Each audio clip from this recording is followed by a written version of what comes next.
മുഖത്തെ ഈ നാറി എക്സ്പ്രഷൻ ഒന്ന് മാറ്റും. അവൾ എല്ലാവർക്കും പ്രസാദം കൊടുത്തു, എനിക്കും തന്നു. നിങ്ങൾക്ക് എല്ലാവർക്കും തന്നിട്ട് എനിക്ക് മാത്രം തരാതിരിക്കണമെങ്കിൽ അവൾക്ക് ഞാൻ എത്രമാത്രം സ്പെഷ്യൽ ആയിരിക്കണം ആലോചിച്ച് നോക്കൂ. മാറി നിൽക്കടാ.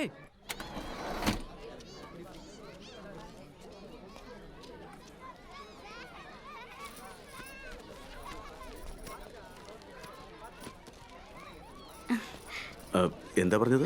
താങ്ക് യു പറഞ്ഞത്. ഓ, ഞാൻ പോയിട്ട് വരാം സാർ.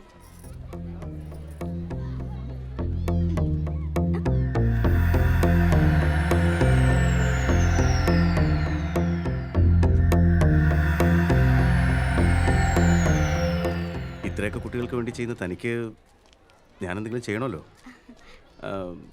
ലഞ്ച്? ഇങ്ങനൊരു ഫ്രണ്ടിനോടൊപ്പം ടൈം പാസ് ചെയ്തിട്ട് ഒരുപാട് നാളായി.